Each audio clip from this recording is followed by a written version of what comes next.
रविवार की सुबह मरियम मगदलीनी भोर के अंधेरे में कब्र पर आई और पत्थर को कब्र के मुंह पर से हटा हुआ देखा।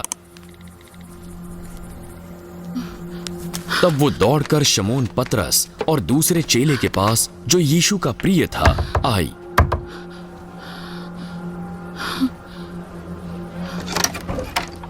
वे प्रभु को कब्र में से निकाल ले गए हैं और हम नहीं जानते कि उन्हें कहां ले गए हैं। तब पतरस और वो दूसरा चेला निकलकर कब्र की ओर चले। वो दोनों साथ साथ दौड़ रहे थे, परंतु दूसरा चेला पतरस से आगे बढ़कर कब्र पर पहले पहुंचा और झुककर कपड़े पड़े देखे, तो भी वो भीतर न गया। तब शमौन पतरस उसके पीछे पीछे पहुंचा और कब्र के भीतर गया।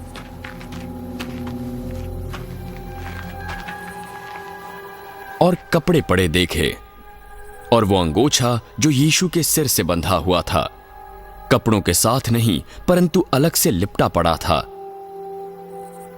तब दूसरा चेला भी, जो कब्र पर पहले पहुंचा था, भीतर गया और देखकर विश्वास किया। वे तो अब तक पवित्र शास्त्र की बात न समझे थे कि यीशु मरे हुओं में से जी उठेगा। तब वे चेले अपने घर लौट गए, परंतु मरियम रोती हुई कब्र के पास ही बाहर खड़ी रही और रोते रोते कब्र की ओर झुककर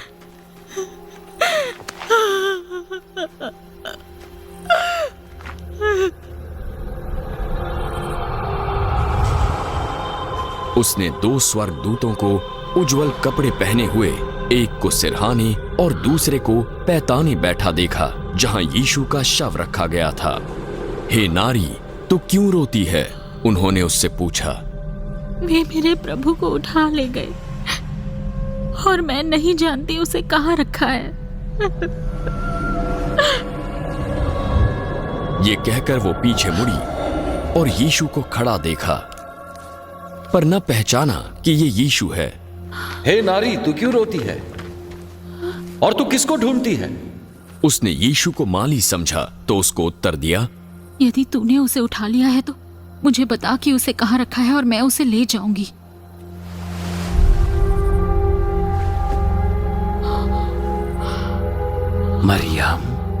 मरियम ने पीछे मुड़कर इब्रानी में कहा, रब्बोनी, जिसका अर्थ गुरु है।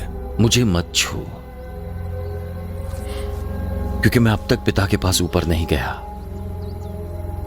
परंतु मेरे भाइयों के पास जाकर उनसे कह दे, मैं अपने पिता और तुम्हारे पिता, अपने परमेश्वर और तुम्हारे परमेश्वर के पास जा रहा हूं।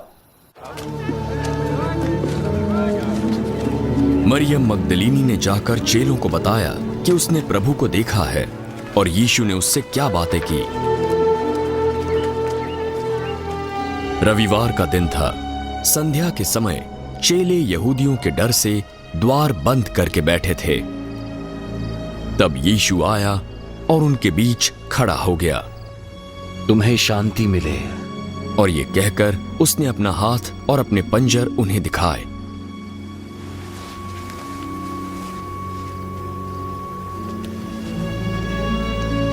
तब चेले प्रभु को देखकर आनंदित हुए। यीशु ने फिर उनसे कहा, तुम्हें शांति मिले। जैसे पिता ने मुझे भेजा है वैसे मैं तुम्हें भेजता हूं।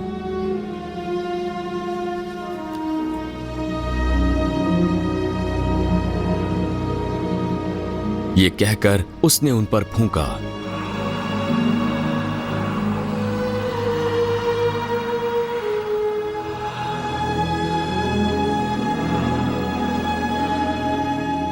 पवित्र आत्मा लो। जिनके पाप तुम क्षमा करो वे उनके लिए क्षमा किए गए हैं।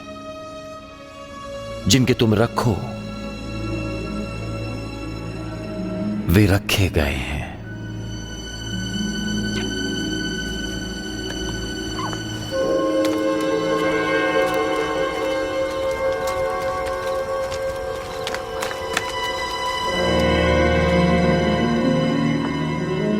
परंतु 12 में से एक अर्थात थोमा, जो दिदुमुस कहलाता है, जब यीशु आया तो उनके साथ न था।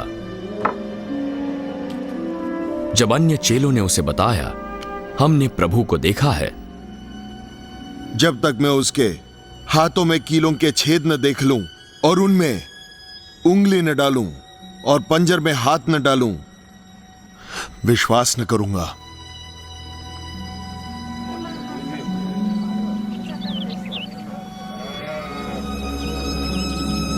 सात दिन बाद चेले फिर से घर के भीतर थे और थोमा उनके साथ था।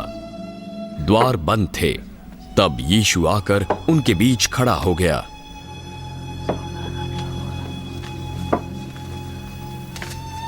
तुम्हें शांति मिले। अपनी उंगली यहां डाल, मेरे हाथों को देख। अपना हाथ बढ़ाकर मेरे पंजर में डाल। और अविश्वासी नहीं, विश्वासी बन। हे मेरे प्रभु, हे मेरे परमेश्वर,